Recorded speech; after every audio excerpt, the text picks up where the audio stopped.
할렐루야. 11월 30일 목요일 원포인트 큐티 가운데 오신 여러분들을 주님의 이름으로 사랑하고 축복합니다. 오늘 하나님께서 우리에게 주신 말씀은 창세기 27장 1절에서 10절까지의 말씀입니다.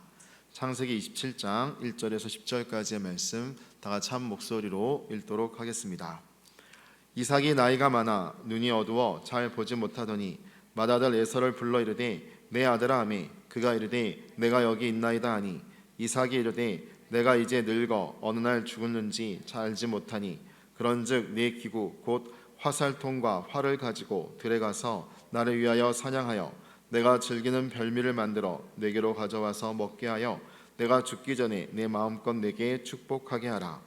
이삭이 그의 아들 에서에게 말할 때에 리브가가 들었더니 에서가 사냥하여 오려고 들로 나가매 리브가가 그의 아들 야곱에게 말하여 이르되 내 아버지가 내 형 에서에게 말씀하시는 것을 내가 들으니 이르시기를 나를 위하여 사냥하여 가져다가 별미를 만들어 내가 먹게 하여 죽기 전에 여호와 앞에서 내게 축복하라 하셨으니 그런즉 내 아들아 내 말을 따라 내가 내게 명하는 대로 염소떼에 가서 거기서 좋은 염소 새끼 2마리를 내게로 가져오면 내가 그것으로 내 아버지를 위하여 그가 즐기시는 별미를 만들리니 내가 그것을 내 아버지께 가져다 드려서 그가 죽기 전에 내게 축복하기 위하여 잡수시게 하라.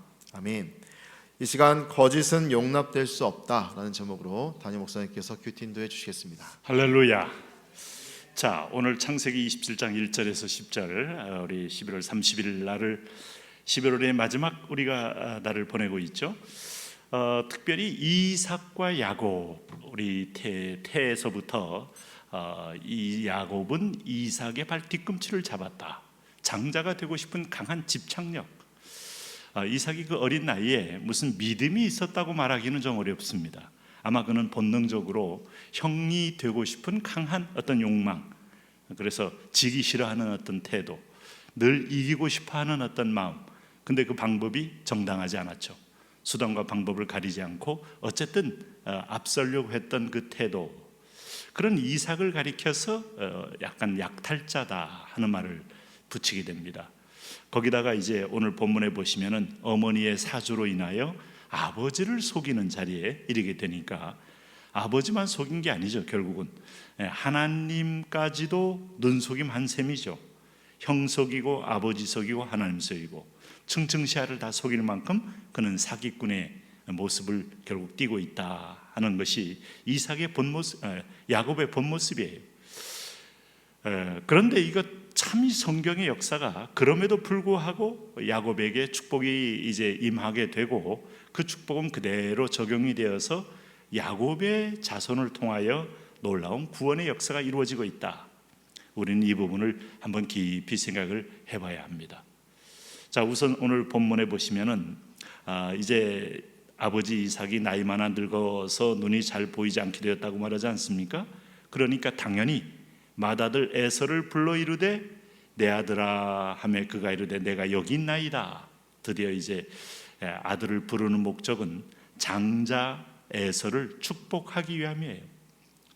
여기 이제 2절에 보시면 이삭이 이르되 내가 이제 늙어 어느 날 죽을지는 알지 못하니 그런즉 내 기구 곧 화살통과 활을 가지고 들에 나가서 나를 위하여 사냥하여 내가 즐기는 별미를 만들어 내게로 가져와서 먹게 하여 내가 죽기 전에 내 마음껏 내게 축복하게 하라.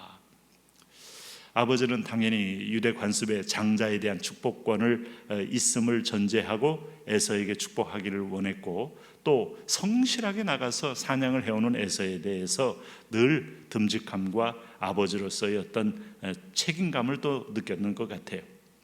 그러나 한 가지 이삭이 알지 못하는 것은 하나님께서 이미 태중에서 예언을 했습니다. 큰 자가 작은 자를 섬기리라. 그리고 이삭은 그런 하나님의 음성을 같이 리브가하고 나눴죠. 알고 있음에도 불구하고 끝까지 장자를 집착하는 것은 결코 이것은 영적으로 맑은 태도는 아니다 하는 것입니다. 그러면서 결국 에서는 이방 여인과 또 결혼했지 않습니까? 그러니까 두 가지 문제에서 에서는 지금 이미 하나님의 언약의 백성으로서의 자리에서 이탈하고 있는 거예요. 그럼에도 불구하고 내가 죽기 전에 내 마음껏 내게 축복하게 하라 한 걸 보니까 진심으로 에서에게 축복을 하고 싶었던 거예요. 자, 내가 원하는 욕망과 하나님의 뜻은 다를 수 있어요. 내 원투와 하나님이 원하는 우리에게 주시는 니드는 다를 수 있다. 이걸 잘 기억하셔야 돼요.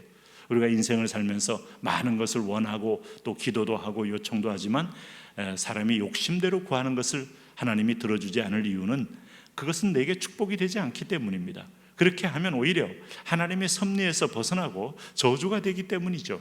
그런 의미에서 하나님의 뜻대로, 자, 예수님께서 누가복음 22장에 감람산 기도하다가 그러나 나의 원대로 마옵시고 아버지의 원대로 되기를 원합니다, 이런 고백을 한 위대한 이 그러나의 고백, 하나님의 뜻 앞에 굴복하지 않는 그런 태도는 결국 하나님의 뜻을 이룰 수 없고 결국 내 실패가 됩니다.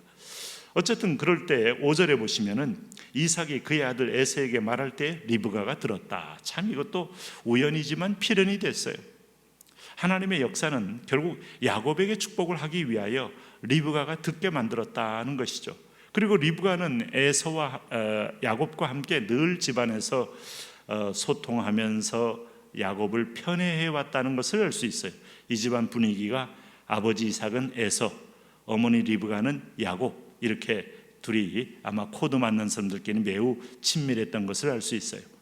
에서가 사냥하여 오려고 들에 나갈 때에 6절에 리브가가 그의 아들 야곱에게 말하여 이르되 내 아버지가 내 형 에서에게 말씀하시는 것을 내가 들으니 나를 위하여 사냥하여 가져다가 별미를 만들어 내가 먹게 하여 죽기 전에 여호와 앞에서 내게 축복하게 하라 하셨으니 그런즉 내 아들아, 내 말을 따라 내가 명하는 대로 염소떼에 가서 거기서 좋은 염소 새끼 2마리를 내게로 가져오면 내가 그것으로 내 아버지를 위하여 그가 즐기시는 별미를 만들리니 내가 그것을 아버지께 가져다 드려서 그가 죽기 전에 내게 축복하기 위하여 잡수시게 하라. 대부분의 모든 이 과정에 개입된 것은 어머니예요. 그러니까 어머니는 왜 이렇게 야곱에게 집착을 했을까? 단순히 인간적인 사랑 그 이상이었다고 봅니다. 이미 임신 중에 하나님의 음성을 들은 사람 아닙니까?